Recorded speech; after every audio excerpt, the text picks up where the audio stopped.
Քաղաքական պատասխանատվությունը, եթե լիներ քաղաքականություն, ենթադրում է սխալի համար գիտակցում, զղջում, հատուցում, խոստովանություն եւ թողություն։ Թողություն, թողնելու, հեռանալու, դաստիարակություն եւ գիտեք, տարիներ առաջ դեռևս ես ասացի, որ սխալ է համեմատել նրանց Հուդայի հետ։ Շատ վրդովում եմ, երբ նրանք ներկայանում են որպես Հուդա։ Հուդան ուներ, այնուամենայնիվ ուներ բարոյական այնպիսի արժե համակարգ, ինչ որ փուլում նա ուղղակի չդիմացավ, ուղղակի հուսահատվեց, ուղղակի ինքնասպան եղավ։ 3 տարի աշակերտել էր Հիսուս Քրիստոսին եւ ուներ բարոյագիտական այն շեմը, որ ինքնասպան եղավ ու ուղղակի չկարողացավ տանել այդ բեռը։ Գիտեք, Հուդան քրիստոնեության մեծագույն մեղավորն է, բայց նույնիսկ նա ուներ ինչ որ շեմ։ Այս մարդիկ չունեն ամոթ, չունեն, չկա ամոթ։ Մարդկության պատմության բոլոր չարագործները ինչ որ փուլում բախվել են ամոթին։ Հիտլերը բախվել էր ամոթին։ Հիտլերը իր բունկերից ամոթ զգաց դուրս գալու։ Պատկերացնում եք այժմ էական Հիտլերը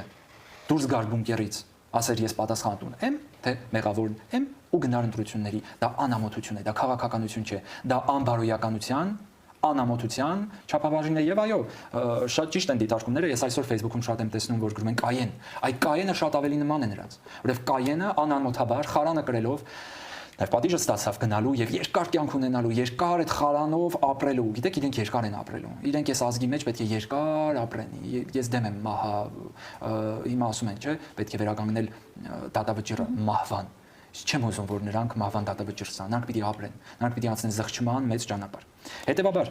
քաղաքականությամբ զբաղվել չզբաղվելու հարց բնավ էս երկրում չկա։ Բոլոր հարցերը բարոյագիտական են, արժե համակարգային են։ Եվ ուր է թե քաղաքականություն լիներ, ուր է թե քաղաքագիտությամբ մենք կարողանայինք լուծումներ գտնել, եւ դա բոլորին է վերաբերվում։ Բոլորին, նաեւ ընդդիմությանը, ես շատ կուզեի, որ ընդդիմությունում լիներ կուր քաղաքական միտք, ընդդիմությունը լիներ միասնական քաղաքական ինչ որ լուրջ օրակարգի մեջ, շատ կուզեի։